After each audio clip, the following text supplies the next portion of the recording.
ఇంకా కుకింగ్ అయితే స్టార్ట్ చేస్తున్నాము చికెన్ బిర్యానీ. ఇంకా చికెన్‌లోకి కావాల్సిన మసాలాలన్నీ అయితే యాడ్ చేసేస్తున్నాము. కారం, ఉప్పు, ధనియాల పొడి అండ్ మసాలా పొడి అండ్ అలాగే ఆయిల్, పెరుగు, పచ్చిమిర్చి, పుదీనా అండ్ కొత్తిమీర ఇవన్నీ వేసేసుకొని అయితే మనమైతే కలిపేసుకోవాలి. మాకైతే మ్యారినేట్ చేసేంత టైం అయితే లేదు. సో, ఇంకా డైరెక్ట్‌గా అయితే మేమైతే స్టవ్ మీద పెట్టేసాము. ఒక 15 మినిట్స్ అయితే మనమైతే కొంచెం అయితే ఫ్రై అయితే చేసుకోవాలి.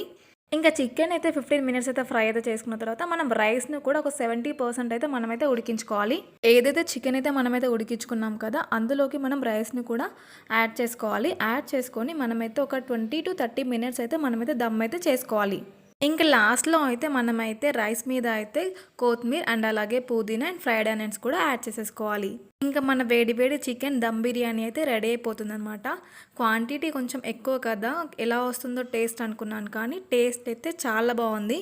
అన్ని ఇంగ్రీడియంట్స్ అయితే మంచిగా సరిపోయాయన్నమాట. మసాలాలు కూడా ఎక్కువ ఘాటైతే లేదు. టేస్ట్ అయితే చాలా బాగుంది. ఇంతకీ నా వీడియో నచ్చిందా? మరి నచ్చినట్లయితే లైక్ చేసి సబ్స్క్రైబ్ చేసుకోవడం అయితే అస్సలు మర్చిపోవద్దు.